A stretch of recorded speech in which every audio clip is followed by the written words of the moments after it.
Now that most of the votes are counted, we're all experts as we witnessed Donald Trump confounding the media, the pollsters, and the pundits to win a surprising victory on Tuesday night. It may, in fact, have been the biggest upset in American presidential political history. Last week, we talked about momentum being the key to the closing stages of a presidential campaign, and Donald Trump clearly had it as he swept not only the Sun Belt, which he was expected to carry, but also the Rust Belt, taking that inside straight we talked about of Pennsylvania, Ohio, maybe Michigan, and Wisconsin, carrying with him states that hadn't been won by a Republican in over 30 years. That really was the key to his success on Tuesday night. 2016 was a mood election. It was all about one word: change, and Donald Trump was the change candidate. The Democrats had a demographic advantage, but the Republicans, and Donald Trump in particular, had a mood advantage. And Hillary Clinton's base was both apathetic and ambivalent, whereas Donald Trump's was enthusiastic.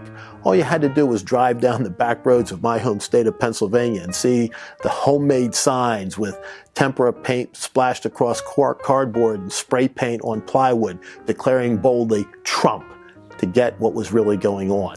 He had the mood of the country. He had momentum on his side. And in the closing days of the campaign, the late deciders all broke his way.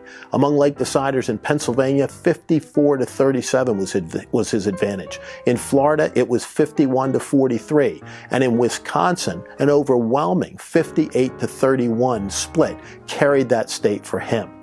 We talked a little bit, in fact, we talked a lot during the course of the campaign about what I call the 90-80-70 rule, meaning that a Republican had to take 90% of their base in order to be successful. Donald Trump, for much of the summer, languished in the 70s. He moved into the 80s with about 2 weeks to go and steadily moved up. And on election day, took 90% of the Republican vote. Hillary Clinton, not so much. Her base largely abandoned her.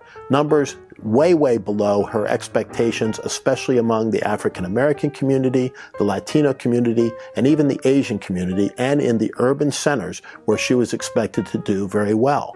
Republicans came home. Democrats stayed home. And that ultimately was the tale of the tape.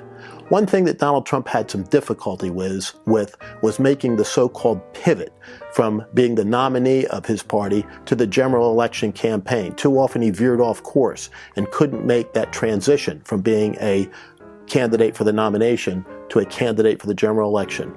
But on election night, he made the pivot from being a presidential candidate to being a president-elect almost seamlessly. He set the right tone, he used the right words, he was humble, he was gracious, and his opponent the next day followed suit. They're all saying the right things right now. Donald Trump made very clear that his top priority will be to unify the nation, a somewhat daunting task. The Democrats say that they'll work with him to do that, even though they may have policy differences.